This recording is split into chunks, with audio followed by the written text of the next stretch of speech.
আলাইকুম। ভাবছেন বিসিএস পরীক্ষা দিবেন, তো বিসিএস পরীক্ষা দেওয়ার জন্য আপনাকে কতগুলো যোগ্যতা অর্জন করতে হয়। সেই যোগ্যতার মধ্যে উৎকৃষ্ট সর্বশ্রেষ্ঠ যে 4টা যোগ্যতা আছে, সেই 4টা যোগ্যতা নিয়ে আজকে আপনাদের সামনে আলোচনা করতে যাচ্ছি। এই যোগ্যতাগুলো যদি থাকে তাহলে আপনি বিসিএস পরীক্ষায় অংশগ্রহণ করতে পারবেন। তো চলেন আমরা শুরু করছি। তো শুরু করার আগে আমি আপনাদের রিকোয়েস্ট করবো চ্যানেলটাকে সাবস্ক্রাইব করে রাখবেন।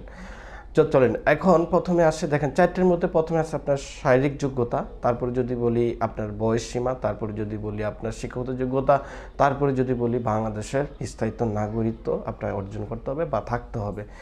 এই হচ্ছে 4টা বিষয় যদি আপনার থাকে তাহলে আপনি বিশেষ পরীক্ষায় অংশগ্রহণ করতে পারবেন।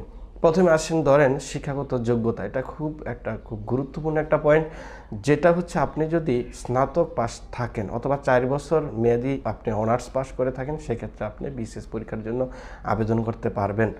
যারা ডিগ্রিধারী, ডিগ্রিতে 3 বছর মেয়াদি ডিগ্রি অর্জন করেছেন, তাদের ক্ষেত্রে মাস্টার্স করা লাগবে, তাইলে আপনি বিসিএস পরীক্ষায় অংশগ্রহণ করতে পারবেন। আর হচ্ছে এবার আসেন শারীরিক যোগ্যতা। আপনাকে অবশ্যই বড় কোনো রোগে আক্রান্ত নন এরকম যদি আপনার সিউরিটি থাকে, তাহলে কিন্তু আপনি বিসিএস পরীক্ষায় অংশগ্রহণ করতে পারবেন। আপনার প্রিলিমিনারি এবং লিখিত পরীক্ষা পাশ করার পরে আপনাকে মেডিকেল টেস্টে আপনাকে যাচাই বাছাই করা হবে। এটা হচ্ছে আপনার শারীরিক যোগ্যতার ক্ষেত্রে। আরেকটা বিষয় হচ্ছে আপনার বাংলাদেশের স্থায়ী নাগরিক আপনাকে হতে হবে। সেক্ষেত্রে আপনাকে আইডি কার্ডের, আপনার নিজস্ব বাংলাদেশের আইডি কার্ড থাকতে হবে।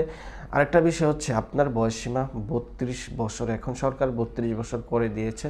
32 বছর অনূর্ধ্ব 32 বছর আপনার বয়স থাকতে হবে বিসিএস পরীক্ষায় অংশগ্রহণ করার জন্য বা আবেদন করার জন্য।